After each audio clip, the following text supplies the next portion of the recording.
travel beyond the stars and unlock the mysteries of the universe.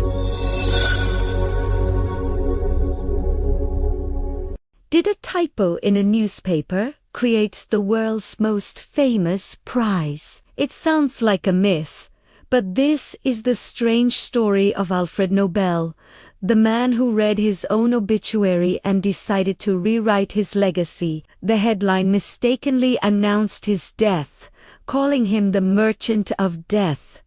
This wasn't just a mistake, it was a mirror showing him how the world saw him, the inventor of dynamite, a tool of destruction. Struck by this grim reflection, Nobel resolved to change his story, to use his immense fortune not for war, but for progress.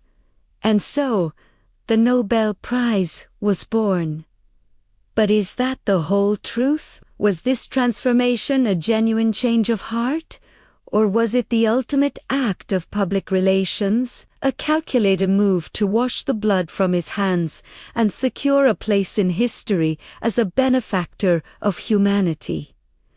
Let's step back into the 19th century. Alfred Nobel was a brilliant chemist, an inventor, and an industrialist. His father, Emmanuel Nobel, was also an inventor, working with explosives. From a young age, Alfred was immersed in this dangerous world. He saw the potential of nitroglycerin, a highly unstable and deadly liquid, while others saw only chaos.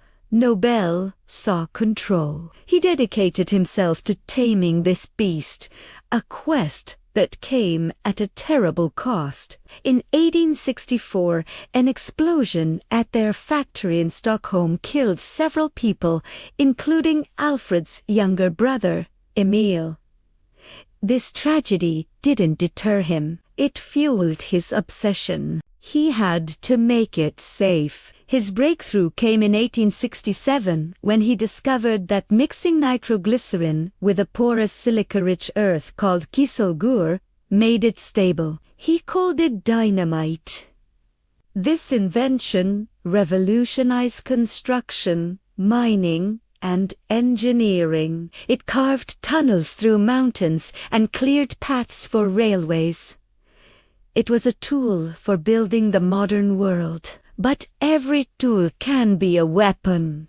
Dynamite's power was not lost on the military. It quickly became an instrument of warfare, far more powerful and destructive than anything that had come before. Nobel's factories sprang up across the globe, and his fortune grew with every stick of dynamite sold. Whether it was for building a bridge or for blowing one up, he was a man of contradictions, a pacifist who profited from war, a poet who manufactured explosives. On si double rot, my dynamite will sooner lead to peace than 1,000 world conventions. As soon as men will find that in one instant whole armies can be utterly destroyed, they surely will abide by golden peace. It's a fascinating, if naive, perspective. The idea that mutually assured destruction could be a deterrent is a very modern concept. And here was Nobel, articulating it in the late 1800s. Was he a visionary who understood the dark psychology of power, or was he simply justifying his business? This brings us back to that fateful obituary in 1888. It was Alfred's brother, Ludwig, who had died, but a French newspaper, in its haste, published Alfred's Dr. Alfred Nobel, who became rich by finding ways to kill more people faster than ever before, died yesterday. Reading those words must have been a chilling experience. Imagine seeing your life's work summed up so brutally. This is the official story, the turning point. But let's dig deeper into the more esoteric side of this tale. Was this event a simple coincidence, or was it something more? Think of it as a moment of synchronicity.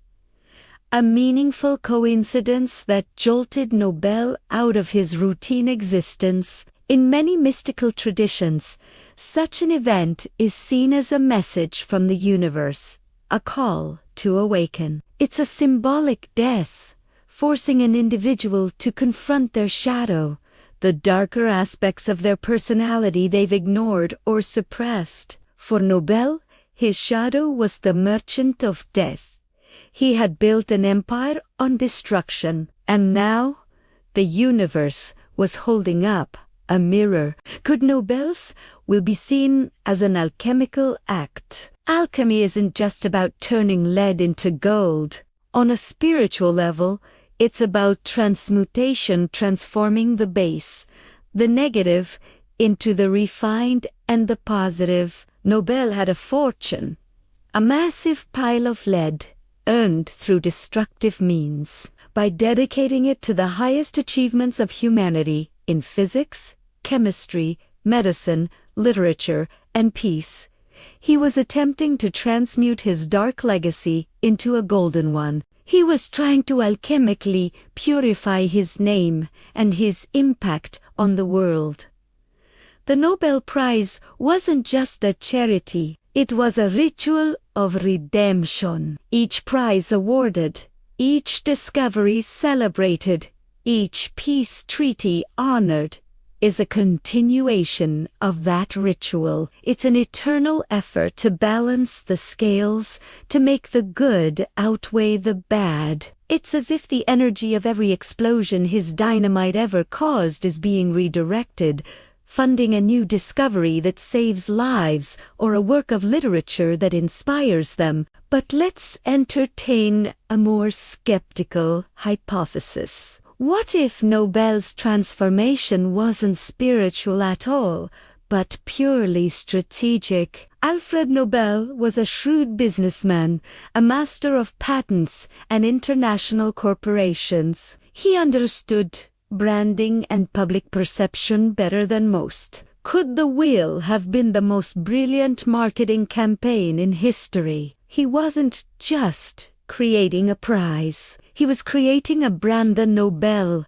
brand synonymous with genius, progress, and peace. He effectively bought immortality, ensuring his name would be spoken with reverence for centuries to come, completely overshadowing its association with dynamite. It was a long-term investment in his reputation. He fooled the world, not with a trick, but with an act of overwhelming generosity that was too grand to question. He made his name so synonymous with good that we forget its origins in destruction. It's a masterful piece of reputation laundering. And what of the prize itself? The Nobel Peace Prize, in particular, has been a source of endless debate. It has been awarded to saints and sinners, to peacemakers, and to controversial political figures. Does this ambiguity reflect the complex character of its founder? Nobel himself was a paradox,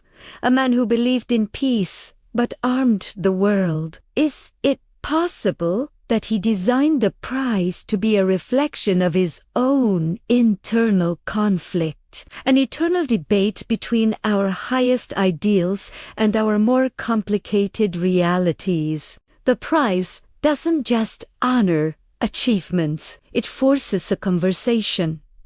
It makes us ask, what is peace? What is progress? What is a legacy? Perhaps the true genius of Nobel's will was not just in its generosity, but in its ability to provoke these questions year after year. So, who was Alfred Nobel? A repentant sinner seeking redemption, a mystical alchemist transmuting his dark legacy, or a cynical genius executing the ultimate public relations stunt? The truth is likely a mix of all three. Humans are complex, and Nobel was more complex than most. He was a lonely, melancholic man who never married, had few friends, and often wrote of his own despair. Yet, from this personal darkness, he forged a beacon of light for the world, Emayabiben, the merchant of death, but he used the profits from that trade to become the world's greatest champion of life and intellect. He didn't just rewrite his obituary, he rewrote the future. His story is a powerful reminder that it's never too late to change the narrative, that even a legacy built on destruction can be transformed into a force for good. The man who armed the world also gave it its greatest symbol of hope, a paradox that continues to fascinate and inspire. What do you think? Was Nobel a saint, a sinner, or a strategist? Let me know your thoughts in the comments below. And if you found this journey into the mind of Alfred Nobel intriguing, don't forget to like this video, share it with someone who loves a good mystery, and subscribe for more deep dives into the hidden stories of history. Thanks for watching.